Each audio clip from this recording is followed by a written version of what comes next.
In this podcast episode, we have Marisa Coram and David Hellier. They are passionate about sustainable housing and have embarked on a mission to make it accessible to everyone, not just a privileged few. They crossed paths at a business networking event where their shared commitment to sustainable housing sparked a dynamic partnership. Their vision: to bring about a revolution in housing design, one that prioritises energy efficiency, health, and the principles of a passive house design. Join us as David and Marisa share their insights into making sustainable, healthy housing a reality for everyday people. They're breaking down barriers, bridging the gap between the urban and remote communities, and showing us how innovative design can transform the way we live.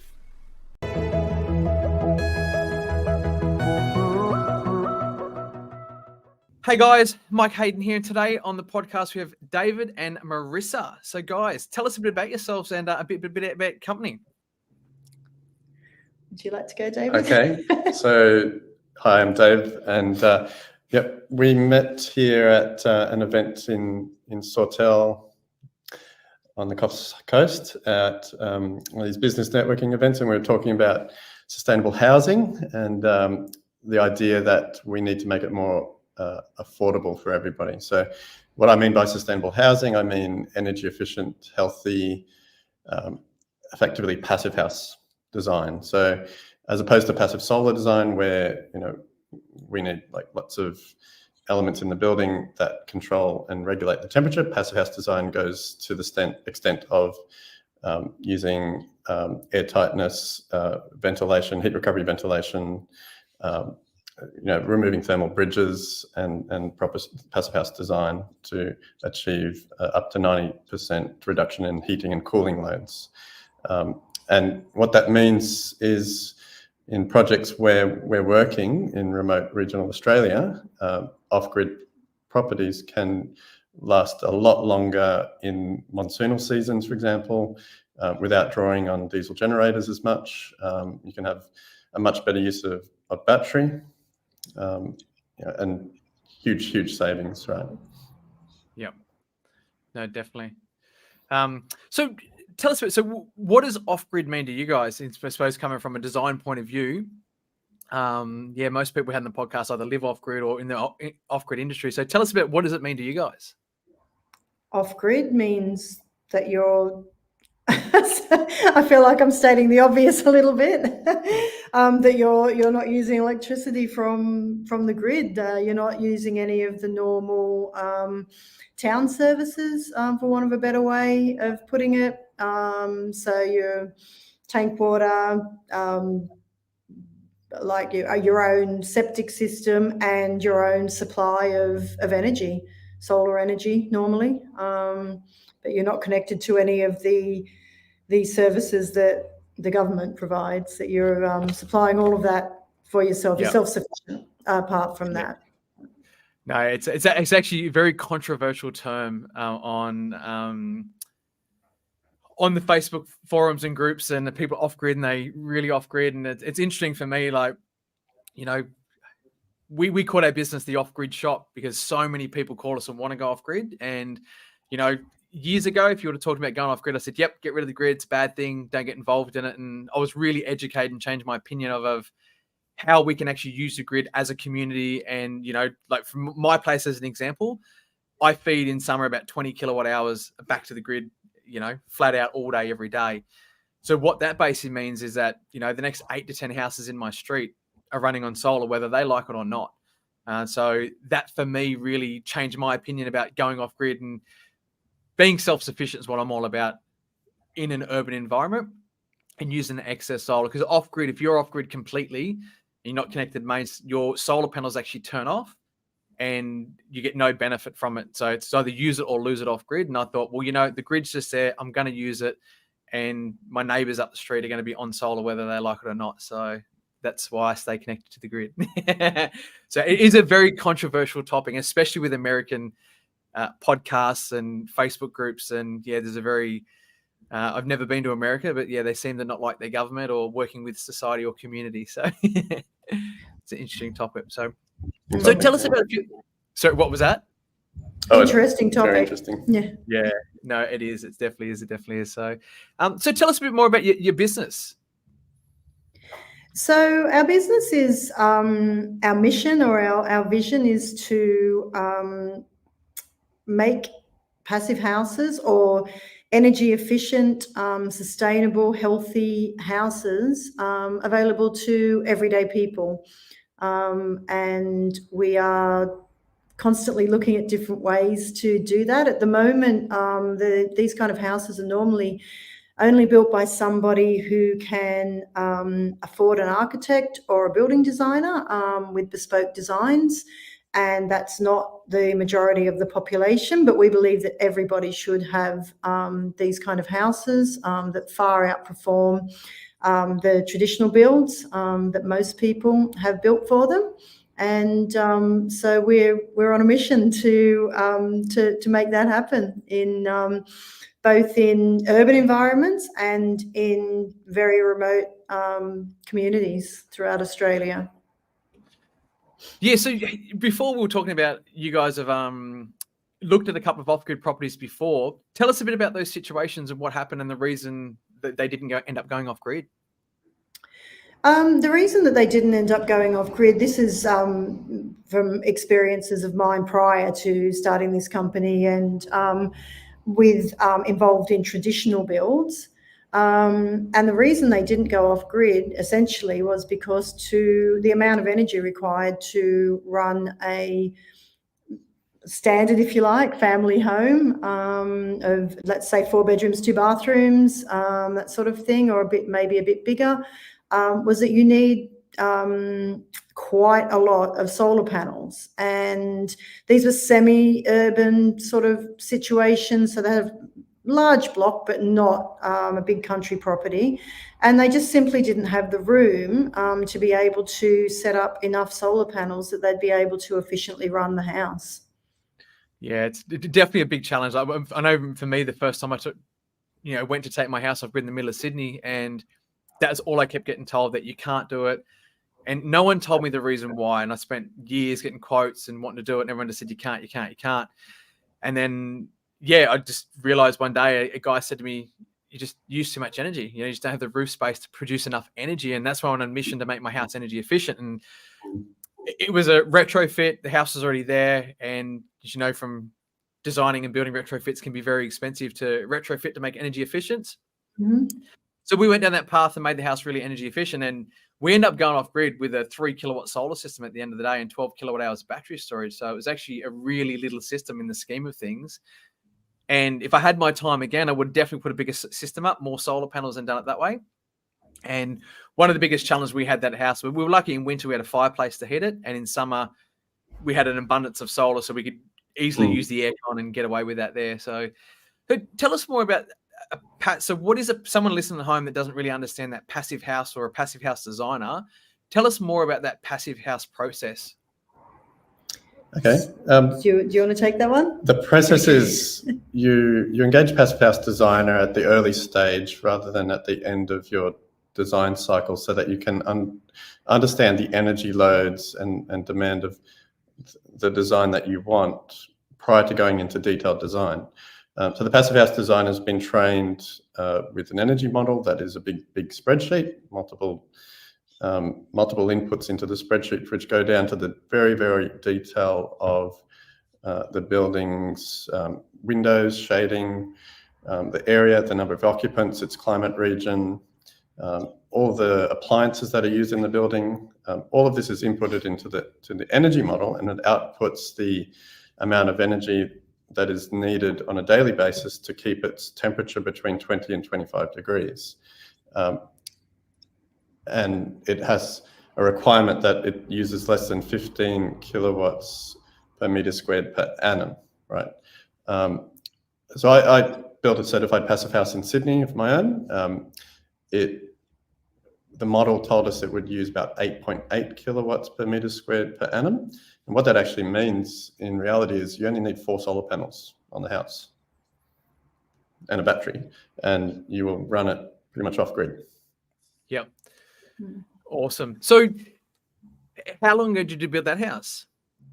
That house was finished in 2020. So we were the second certified passive house in the state. Awesome. And have you got to keep have you seen the electrical data, exactly how much energy it did use after it was built? I did. We were monitoring it because I kept it while we were living in there. We kept it well below 15 kilowatts per meter squared per annum. It's an average of 15 kilowatts per meter squared per annum. In summer, we would probably hit 15 when we were running the air conditioner. In winter, we probably went around 8.8. And we wouldn't even need to heat the building at all. Yeah. And was that an all electric house, or was it gas cooking, gas hot water? We went all electric. So we totally disconnected from gas, got rid of that energy bill every month, and that also worked out really well. Yeah. And so if I was, to build a house like that, how much extra per square meter would have been paying? Like, did you do those numbers compared to just doing a traditional build? It's really hard to compare this because if you're talking about a volume build, it's not going to compare favorably.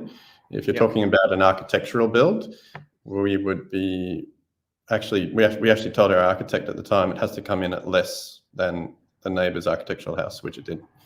Yeah. It also depends on how what materials are used to build the house. So because there's various different ways. You can stick build a passive house, for example. Our company, however, is a panelized system, panelized or modular system. So that's one of the other benefits of this way of building is, it's precision built because it's all manufactured in a factory, all the panels. And so it's rather than having lots of different trades where there's lots of room for human error, everything's precision cut with machines, and then it's delivered on site either in a modular form or in panel form, which then goes up in the space of a couple of days. So it greatly reduces, it increases the quality of the build because it is precision built. You don't have weather delays because it's been built in a factory, so it doesn't matter if it's raining or what have you. And then it's put up in a couple of days. So that's all, like, in terms of this is why it's a little bit hard to, or one of the reasons it's hard to compare it to a traditional build, because there's all sorts of savings that go along with that. So, if you're renting while you're building, if you only have to rent for 6 months rather than 18 months, then you've got a year's savings worth of rent. It also, like I said, depends on what it's being built out of. Like David's house was built with CLT, cross-laminated timber, which is probably one of the more expensive ways, if you like, to build the panels. But they can also be built with timber frames and OSB board, which is cheaper. And it's just as effective. You just don't get the lovely CLT timber interior. Yeah. You'll have a very, very nice house either way. Yeah. You'll have fresh air coming through, filtered air coming through. There'll be no mold growth, that sort of thing. So if you take everything into account and the fact that you're likely to have no electricity bills, and all the savings that go along, or the ongoing savings, there's less maintenance because they're because of the way they're built and the humidity is controlled, they're mold free. And mold is not, so they're very healthy, but mold also attacks the fabric of the building, which leads to repairs.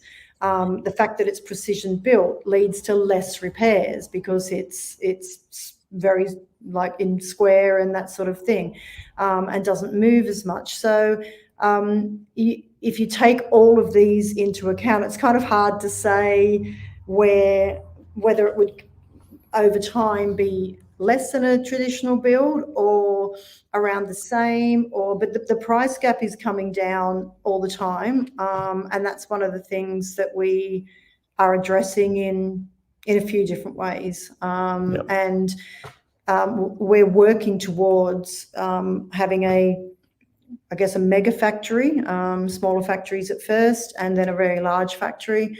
And once you get to that level, the cost is less than a traditional build. So it's a scale, at scale kind of a thing.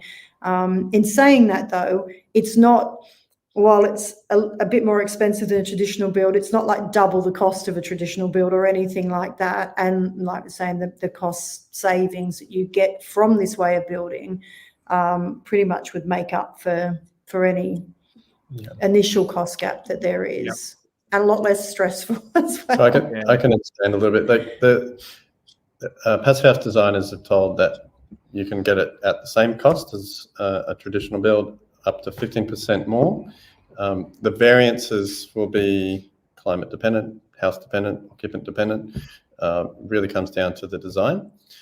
Where we are coming in to actually save on the cost is for those who cannot afford an architect, right? So architecture fees and building designer fees are quite expensive.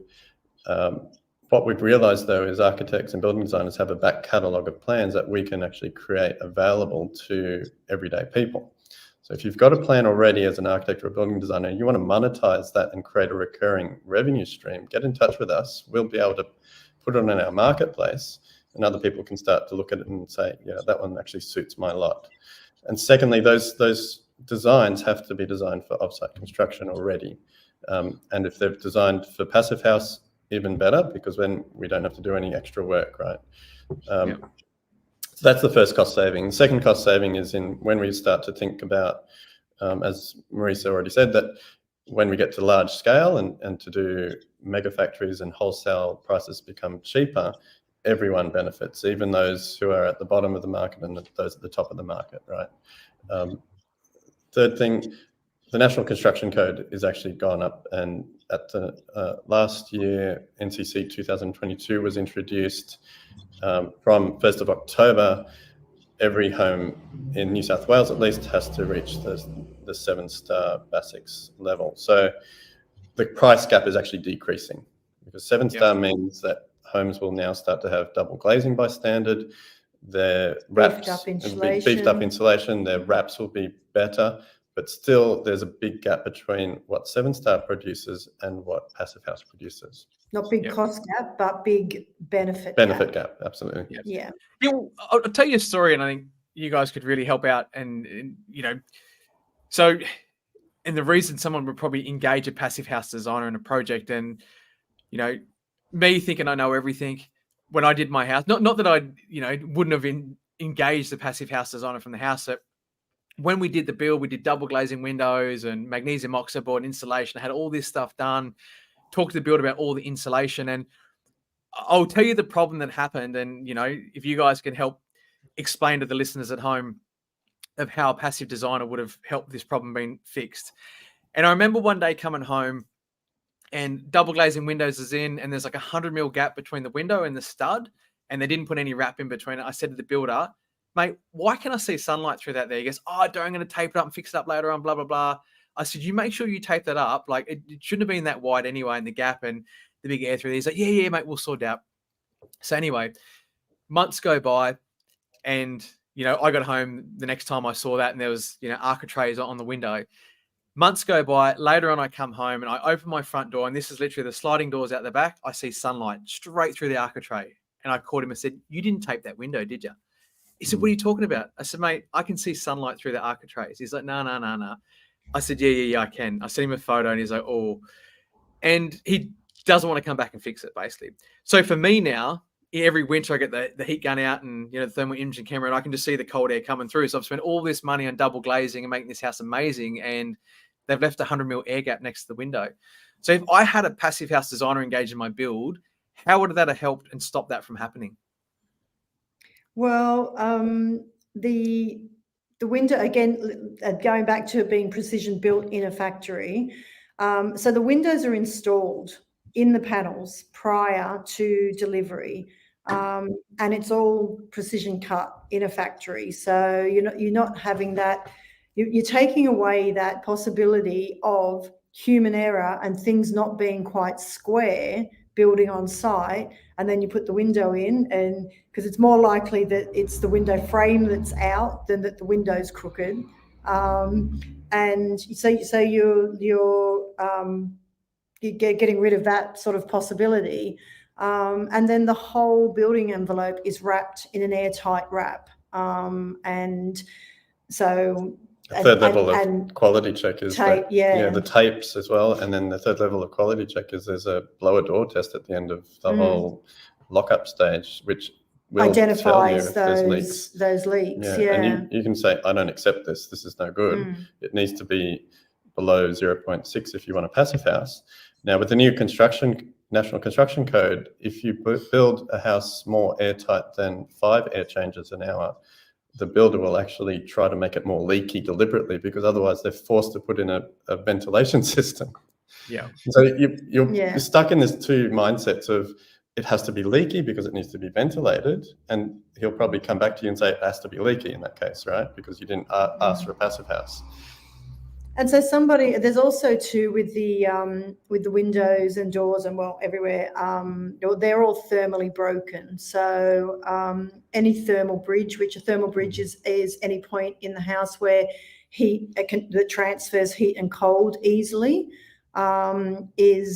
which windows are a big one that does that. They're all thermally broken, which means that you're not getting that transfer of heat, and so it's not pulling the cold air in through these thermal bridges in winter, for example, or pulling the hot heat across these thermal bridges. So I guess someone who's not aware of these things, not trained in passive house, and doesn't build in that way, a normal builder, it's not to say they're not a good builder, but they just don't think about these things, because it's not the way they've been trained, and they quite possibly don't understand how the impact that has, those thermal bridges.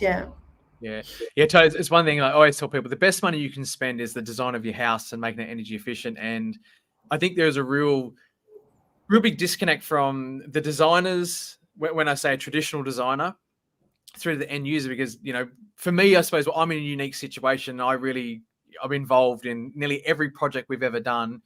It's been a new build. So there's always, customer builds a shed and then they build a house. I've been able to influence on that way to make the house energy efficient and add value on that way to, and at the end of that, I have been a bit selfish, because the more energy efficient their house is, the better performing the solar system is going to be, because the less it can heat or cool, the better the system's going to look. So that's why I've been very fortunate over the years to help and get involved in that design process. And I always tell people the best money you spend is on making the house as energy efficient as possible.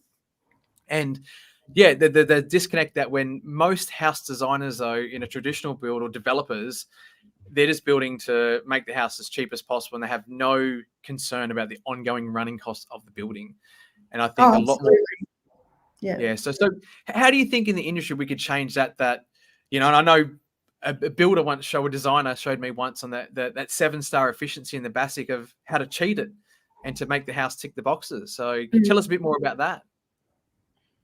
Well, I haven't seen the new BASIC's platform, or it's not been released as yet, for the new ratings. But basically, BASIC's is just what New South Wales calls NAITHRS. The national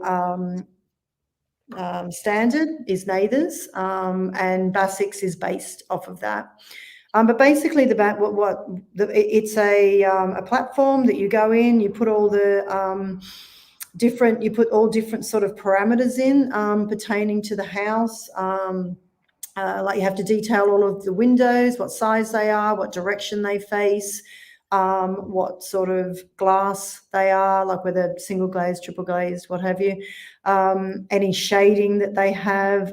You also have to put in like the insulation, what insulation's in the roof, what the walls are made out of. There's all sorts of stuff, because it actually measures energy efficiency, water efficiency, and thermal performance. So it kind of goes right through the whole house. And you have to you put in what it is. Like if you've got an air conditioning system that's going in, you have to put in what there's different ones you can choose from. and it then just gives you a pass or a fail, essentially. Sort of tells you how close you are, and then you start, playing around with it. I mean, sometimes tinting a couple of windows will get it to agree. So you say, okay, these windows will be tinted on this side, the western side maybe, and then you'll pass. So it's not really... Doesn't reduce the airtight, doesn't increase the airtightness. It doesn't do anything to do with that. Basically, or you beef up a bit of insulation in a certain wall, and so you're just sort of, I guess, if you want to call it cheating the system, you're changing a few parameters here and there to get it over the line, which doesn't necessarily...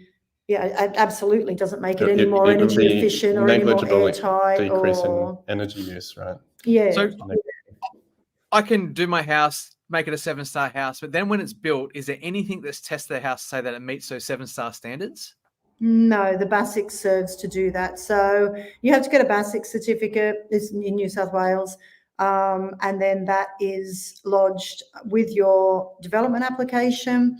And then it's also lodged with the certifier to get your construction certificate, and your development application consent says that the house must be built to the standards in BASIC's certificate, whatever your certificate number is. And it's I guess the only check really is the certifiers. So a certifier has to do a report at certain stages throughout the build, like slab, frame, roof. There's about 5 or 6 of them, right up until issuing the occupation certificate. And their checks are what they're ticking off, that it's been built to what's been specified in the BASIC certificate. But apart from that, and they don't do blower door tests or anything like that. They're just observing what's been done, really. From October 1, they in theory are required to do a blower door test, as far as I understand. If the air tightness is lower than 5 air changes an hour, they must install mechanical heat recovery ventilation, mechanical ventilation.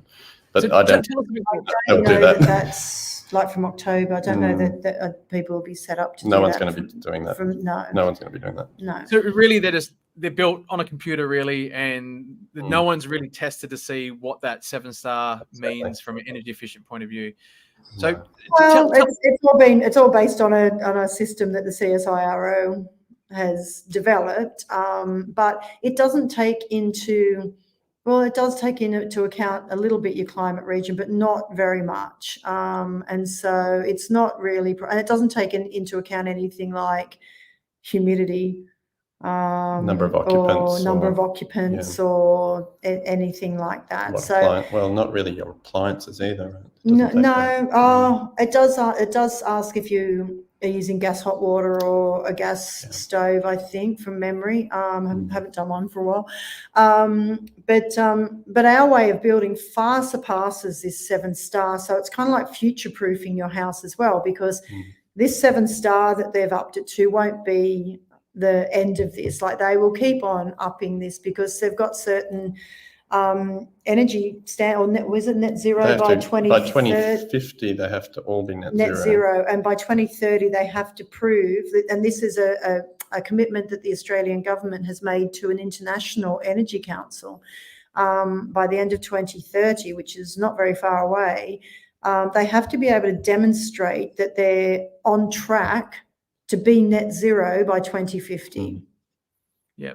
So this is only going to keep on increasing. Code's going to be... the 2025 draft is already there, and people can look at that and see what's a future value of a house built today in a 2022 standard will be lower than a house built on 2025 standard. Yeah. Then the previous update to 2022, when was that? That was in 2013, I think.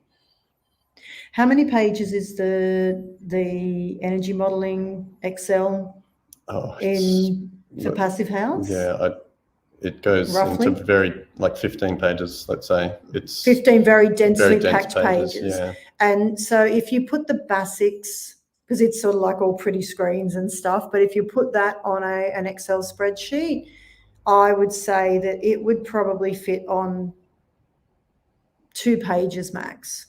Yeah. So that's the difference in the data that's being analysed to assess the energy efficiency of what you need to get through council and to be 7-star, and what we do for a highly energy efficient house.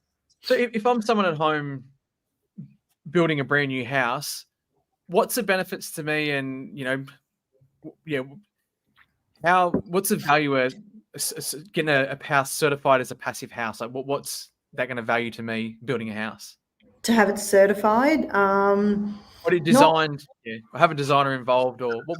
Because you don't have to. Yeah, you don't have to necessarily certify it, and that is an extra cost that comes along with it. And really, I mean, I guess it might, in the future, that might add some value to the house because things are going more and more in an energy efficient sort of way. But essentially, it doesn't add anything, the actual certification. But what does the certification do, though? Sorry. So what does that certification do? Yeah. So the certification brings in an external independent certifier to look at the energy model, looks at the house, how it was constructed, and they independently test the airtightness of the building.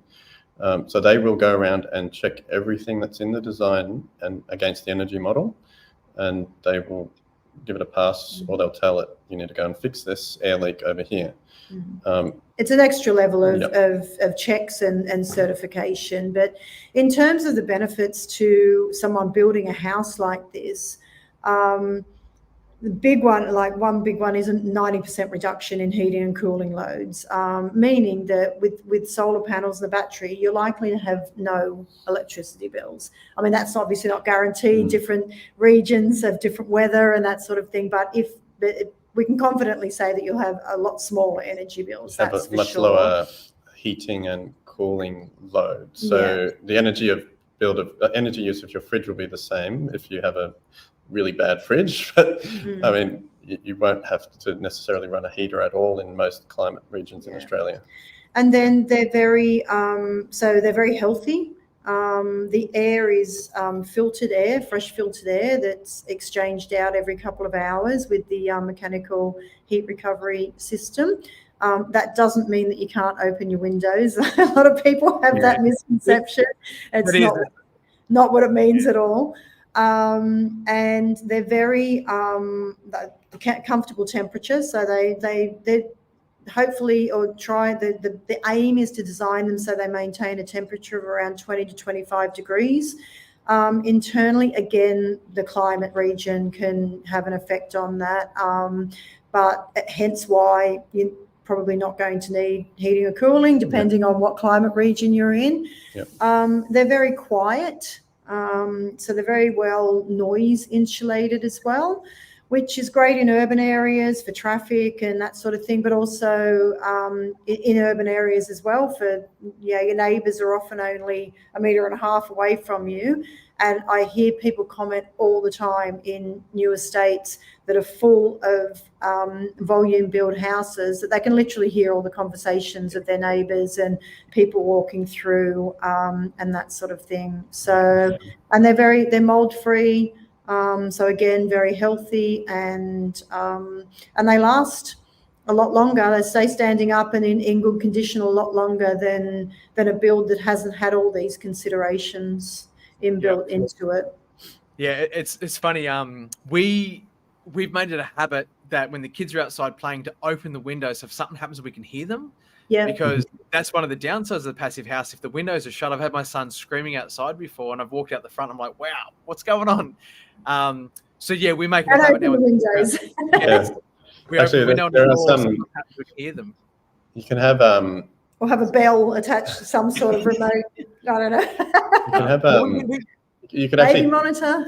set up some systems in it depends on the climate need and the need in summer, where you could open up windows upstairs in your house automatically to create a stack effect. So you much reduce the energy load as well, right? You don't have to go up and manually open it to ventilate to get rid of any expel any hot air.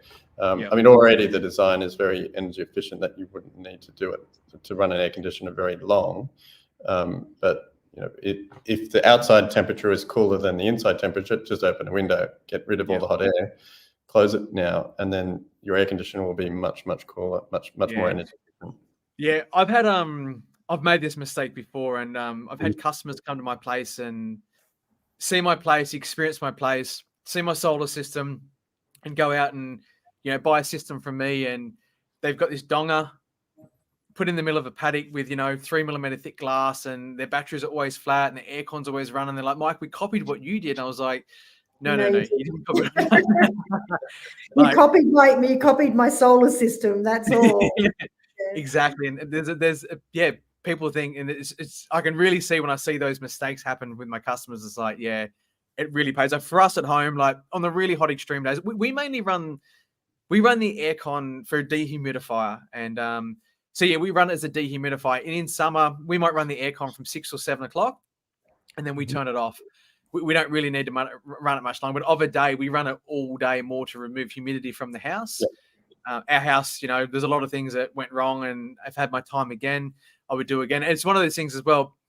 When I was doing my passive house designer's course and learning about plants, and I reckon I wouldn't be lying if I said we have 1,000 plants inside our house. My wife, our bathroom's full of plants and vines, and they're everywhere. And I said to her, the humidity in the house, the plants have got to go. She's like, the plants are staying, so is humidity then. So But, it's interesting. So like learning about that, of how much plants bring humidity inside a house, was an interesting concept for me. It can be useful in very dry climates, though. Yeah. And not in the northern rivers. Not in the northern rivers. Plenty of humidity already. Yeah, and saying that our house it is actually pretty good. Like in summer, it'll be 90% humidity outside, and our house will sit about 70%. 70 to 75 in summer. So it's definitely a difference inside. Yeah, that's really good. So it definitely makes a difference. So without the plants, it'd be 50. Yeah, I think if I asked Sarah the plants to go on me, she'd say, "See you later." See you later. So, she loves the plants. She loves the plants. So cool. All right. So tell us a bit more. So if I'm someone looking to design a house, like what's some more benefits of designing with that passive house design in mind? So give us some examples. If I was retrofitting I've actually got a good mate who him and I've been playing phone tags all day. And the question he asked me the other day was, if you were going to do a retrofit on a house, what sort of insulation are you doing? What steps would you take retrofitting a house from an insulation point of view? Well, depends on what the house is. So my project in Sydney was a retrofit of a 100-year-old California bungalow and an extension. So the retrofit was to EnerPHit standard. What you need to understand about an EnerPHit standard is you don't have to do it all at once. It gives you a plan. You can do it over 30 years if you want. It just gives you a plan that says, when the windows are starting to fail, replace them with this. When the insulation is failing, replace them this way and make it airtight. The more airtight you go, the higher your need for a mechanical ventilation system is, right? So at some point in your journey, you will be forced to say, I need to start thinking about a mechanical heat recovery ventilation in this build. People will get into this and thinking, oh, it's all got to be done at once. No, that's not the case. You probably can't find the budget to do it all at once, right? People will find the budget to repair things, absolutely, when they fail. And if you sell a house with an energy retrofit plan, it's actually more valuable, in my opinion, than selling it with a job that has no plan. Right? Yep.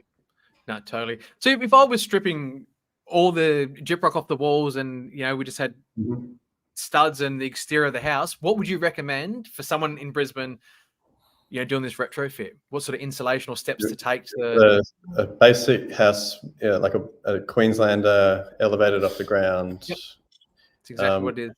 It's facing north, so the design is good already. You don't need to move anything around, that sort of thing. Let's set those base parameters to start with. Otherwise, we can get into all sorts of rabbit holes. You can't sort of just pull a rabbit out of a hat with this. You need to do the energy model based on all the parameters. Let's say it was a very easy scenario, and you could actually get underneath there, and it's on stumps, right? The first thing I would look at doing is putting in a vapor membrane under the building and insulating under the building, because a lot of the moisture comes in from under the house. This is a mistake that I did in my house in Sydney. I haven't done that yet, but it's part of my plan to do it. Humidity, if you can control the humidity coming up, that's number one solution. And then you start looking at upstairs in the attic, insulation, vapor membrane, and air tightness on top of that. Right. This is hard to do in a lot of cases because you're working around roof trusses, right? Yeah. Now you've pulled off the gyprock. That's easy. You can insulate air tightness on the outside. You actually need to pull off if it's weatherboard cladding, you need to pull that off and put a vapor membrane, right? So that's a lot of work. Owner builders will probably get a better bang for buck than someone hiring a builder. And I would look at the cost benefit of doing this yourself rather than knocking it down and just building again, right? Yep. So what sort of insulation would you recommend there? Or how would you think about making that decision of what insulation to use? It will come back to the energy modeling of how thick you can actually go, where your house and how, what climate region it is, the number of people, right, in the building, the shading of the building itself from both the neighbors, trees, and any shading external on the building itself, like what the orientation is. There's products, and they're all benefits and advantages and disadvantages of each product, right? You've got to make a conscious decision yourself. Are you erring more? Are you tending more towards those products that are essentially sequestering carbon, like a wood fiber product, or are you okay with a mineral oil derived product like a expanded polystyrene or an XPS product? And then everything in between, there's wool fiber, glass fiber. Those products are very inexpensive, and you get a good return on investment on that. But then, are they actually going to last long enough? After a while, they might sag. So, you've got to understand the benefits and disadvantages of each product, get some advice on that. And, in my build, I used a compressed wood fiber product, which is made from essentially offcuts of timber from a timber mill, all shredded, compacted into a solid board that you can literally just screw onto the frame of the building. And that in itself is a waterproof product as well. It will only absorb probably about 10% moisture, whereas a product like earth wool or glass fiber will absorb much more moisture before it starts to lose its energy efficiency. Right? Expanded polystyrene is a product. Once moisture gets into it, it doesn't actually get out easily if it's stuck in there. But in itself, it doesn't absorb much moisture, right? So understanding all the benefits and disadvantages, really. And so that's, I suppose, if you compare basics to a passive house design, the passive house design takes in the humidity, which is a big reason for us. We went with the polyurethane style insulation in the Northern Rivers because of the humidity and all that sort of stuff that tick those boxes. So where basics doesn't think or consider about the humidity at all, does it? No, it's based on the R value of the insulation. Yep. Yeah. So it doesn't really consider, like, if you've left a 10 centimeter gap at the top of your wall frame, it will be fine according to basics, right? Whereas in a passive house, it has to be insulated all the way up to the top, so there is no air gaps, right? On corners where two wall frames meet in a standard 7-star house, you don't have to insulate that corner. In a passive house, you do. You have to make sure there's no thermal bridge there. Right? All of these things come back down to both the design and the construction. Yeah, no, totally. I think all the world's problems can be solved. Blow door test, yeah. The blow door test. So I actually don't think we covered that. So tell us, what is the blower door test? Like, what does it do?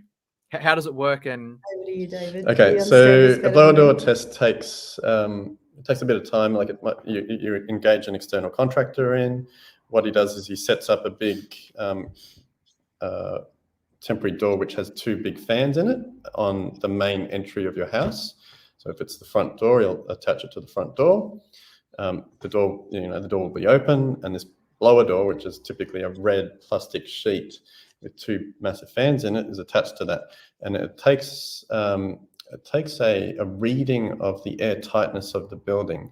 And it does that by measuring the pressure differential between the outside of the building and the inside of the building by essentially taking out air and measuring how much air leaks. So it's pressurized at 50 pascals. So the reading is read out as the number of air changes per hour at 50 pascals. In order to be classified as a passive house, it must be lower than 0.6 air changes per hour. The more airtight you go, the more energy efficient the house will become. Yeah. But remember, you know, if most reach around 0.3, 0.4, 0.5. Remember, you've still got constant ventilation running. Now, a constant ventilation system, think of it as an always open window. You're not going to suffocate, right? Yeah. So it's designed. Yeah. Yeah. It's one of the arguments we have. And it's funny, but when we designed a house, we did it all, and I'd picked out the air exchanger that we're going to use. Mm-hmm. And we had lots of things happen. We had 2 floods or 3 floods to deal with and that sort of stuff in the years we built the house. And my wife and I always have that argument. She opens windows and closes windows, in my opinion, at the wrong time of day. She's like, I just want fresh air in here. And when I was sitting down doing my passive house designers course, I was like, I forgot all about that. I mean, it's fine to open up your windows completely. You can actually get a really quick flush of air through the house, particularly after you've done a bit of cooking. You might, the cooking releases carcinogens into the air, and if you monitor the air quality, it actually spikes, right? And you might just say, okay, let's open up windows in here, and all the air goes out. Close windows. Okay, happy days. Like the energy efficiency of the building is still there. It hasn't actually changed because you've opened the windows. Yep. No, definitely. Yeah, we used a I think it's got an Odyssey ventilation system in the roof. And yeah, we haven't really been happy with the performance of that there, how it does with the house. It's really good for getting rid of, when we burn toast or in the kitchen, something's burning, and it really, helps eliminate the smoke from the house fast. Okay. But yeah, from a performance point of view in the house, it just doesn't really perform. Was it a passive house design, or more you actually had was it a positive pressure system in the ventilation system? So with the Odyssey system, the way it works is it's more designed to, it'll removes hotter air from inside the house. If it's hotter inside, it'll remove it, and if it's hotter outside and you want it warmer inside, it actually sort of brings the air in. It is an exchange system, and so it does use the roof, the air from the roof and things like that. So it can grab hot air from the roof in winter and bring it in. Yep. So yeah, it doesn't perform. Ideally, it was the right size for our house. Is actually quite small. It's 145 square meter footprint. And those sort of systems, as I understand, they run a fairly large fan that essentially push air through the gaps in your house, so that it's actually exchanging air from a warmer source through. And it means that you might actually have to leave a door open in order for it to effectively work. It also works better in certain climate regions where it's drier air. Yeah. No, definitely. So definitely the next house. Those systems wouldn't normally be part of a certified passive house as well. Yeah. No, definitely. So, for me, even though one thing for me, the biggest thing that I've learned, even doing my passive house designers course, is that, the money you spend having a passive house designer involved, and more that third party to educate a builder, keep a builder in check. Like we just had a great example this week of a third-party tiler we got in to finish a bathroom, and he come in and he basically made the builder remove the bath and put the bath back in, because the way he put it was just going to create a whole moldy catch water in behind the shower. And the builder was like, no, it'll be fine. The tiler was like, no, remove it. And I've been lucky with the house. We've had a lot of tradies, and I think if the builder would have used his own tiler, I think it would have just got tiled, and it would have been a mistake we would have learned about later on, and you would have had to shower and go, why is this water sitting around the bathtub in the edges, And it was, the builder didn't really want to pull it back out. It was actually, the tiler was great to force him to rip the bath out, move it back into the corner, get rid of that edge, which was going to hold water, and having those third-party people. I suppose for me, like any house I do moving forward, I am going to engage a third-party professional to come in and oversee the builder and make sure the checks and everything's done properly. Because, you know, I run a business, I just have the time to do that sort of stuff. And even though we're involved in the industry, having that professional that's responsible to make sure we don't have 100 mil air gaps and stuff around windows and doors. And so we're building a marketplace of qualified trades who we're vetting, who have also done the Passive House tradesperson course, who can be part of our project management platform. So as an owner builder, you come along and say, okay, here's a plan. It's designed to be built in an offsite construction factory. Here's the budget, and then you go and you put it into your project management platform that we've got. And then you go off and pick your certified trades who we've vetted, and they're going to smash it out and they'll give you a quote, right? And you get a much better feel for your total budget before you've even gone to tender. Started. So tell us, so the company name's Archinaut. So tell us a bit about where the name come from, what it means, and a bit more about the business. Well, we were trying to come up with a name that was a one-word name, and we went through quite a lot of different iterations and came up with this, that, and the other. It was Boss Build at one point, What'll Win at another point, and then we were just sort of playing around with the word like architect, that sort of around architecture, and sort of thought, well, we're sort of, I don't know, entering new frontiers, breaking barriers, exploring current and future technology all the time to improve the systems, and just thought and thought about like astronauts. That's what they do. They're going to new frontiers and exploring unknown waters, if you like. And just thought it flowed quite well, Archinaut. And the word naut comes from sort of navigation as well, like in Latin or something like that. So yeah, and we just thought it was a cool name. And the domain name wasn't taken. And the domain, that's the other thing. You come up with 1,000 fantastic names, and they're all taken. Yeah. So we just thought it was a really good representation of what we're doing, sort of forward thinking and architecture and exploring new ways to build and new technology and improving things on that basis. Yeah, and I think it's great to see this stuff. I think if we go back in history and in time, I think, you look at the Roman baths of how hot the baths were, and they didn't have electricity back then. And I think cheap energy has made cheap builds, and especially in Australia, like we haven't really got the extreme climates. And that's why I think the passive house design, like from Germany, and the way houses are built in Canada compared to our houses in Australia, is because we haven't really had the extreme climates, and we've also had really, really cheap energy, which has allowed really bad building design. So I'm pretty excited to see all this sort of stuff come to light. And I always tell people that the cheapest form of energy is the energy you don't need to create. So if you don't need to heat or cool your house, you're a winner there. And the other point is when we're trying to save a lot of resources, it does take a lot of energy to build a solar panel. And at the moment, what's happening is about solar panels are being replaced with larger panel systems, and they last about 30 years maximum is I think typical lifetime. And so we've got about a 9-kilometer high tower of solar panels to dispose of.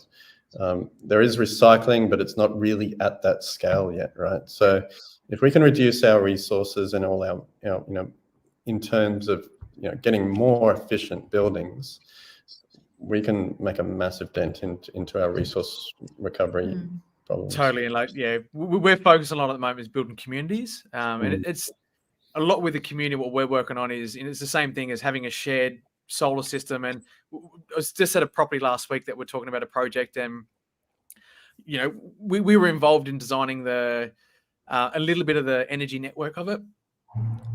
Excuse me. But most have been done before we got involved. where the house sites and stuff we're going to go. So,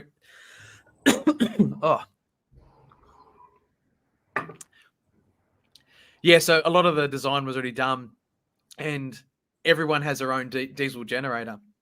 So, you know, when it's raining and wet for weeks at a time, we've got 8 generators running. And what I've talked to there's 3 houses which we can actually use one generator to service 3 houses. And I said, well, how about we have one big generator and we service, you know, the 3 properties and the main system with one backup generator rather than 3 generators running and being noisy and less things to service. They're more economical, they're quieter.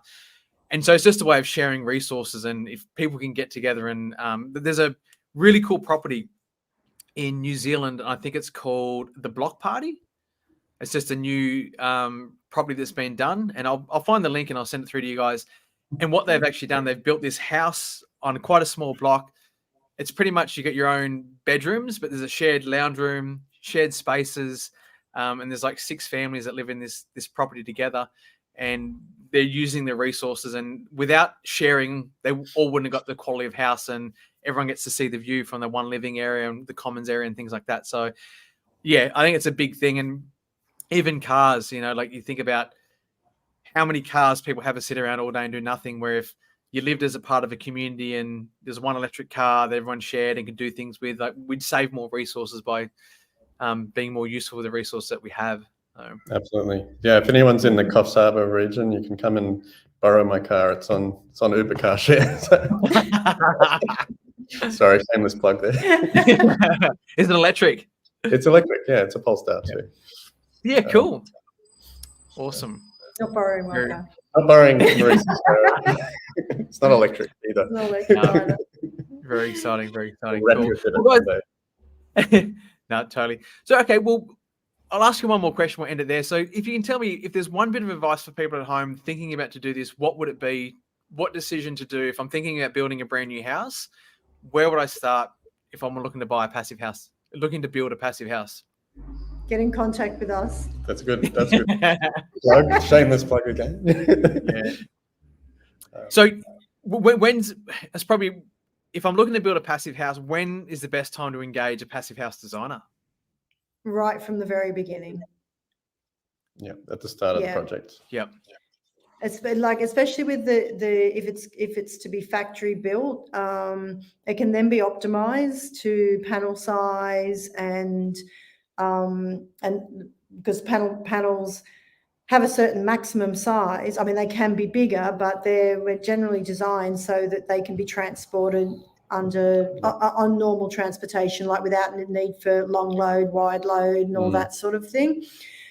So getting someone involved right from the very beginning. I mean, you could have a plan. It's not to say that you can't say, oh, I like this plan, or this is the sort of thing I was thinking about, but have somebody involved, a passive house designer involved from the very beginning to be able to optimize that plan, which will save money and also saves on waste in the factory as well. So if one of somebody's motivations for doing this is sustainability, if the panels if it's designed to a standardized panel size, then there's virtually no waste in the factory. And that's another benefit of building like this. There's virtually no on-site waste from building the building envelope. So, which is not only bad for the environment, but can get expensive getting rid of all that waste as well, because you can't just go and dump it all at the tip, or it depends on what it is and where it needs to go, and it can get quite expensive. So yeah, no, the building sites, we've been in a building site for 5 years and it's just a mess. It's really frustrating, and I get frustrated because I'm like, you just mess my yard up and they leave, and their attitude is like, well, you don't want to pay me $80 an hour to clean it up. Yeah. So yeah, I'd be really excited not to have that mess living in a building site. So awesome. Well, guys, thank you. I really appreciate your time. We'll put your contact details down below so if anyone wants to reach out and have a chat. And thanks. We'll see you next time. Great to talk to you, Mike. Thank you. Thanks, guys. I hope you enjoyed this episode and found the content educational and inspiring. If you got something out of it and you think you know someone else that would actually also enjoy it, we'd really appreciate if you could share the link with them and encourage them to check out our channel. And don't forget, you can join the Off-Grid Tribe podcast for free, where you can actually ask and interact with myself and also our guest speakers. So jump over today to offgridtribe.com, register yourself an account where you can actually have a conversation with myself and one of our guest speakers, and we can continue the conversation there. Together, let's embrace the power of sustainable living.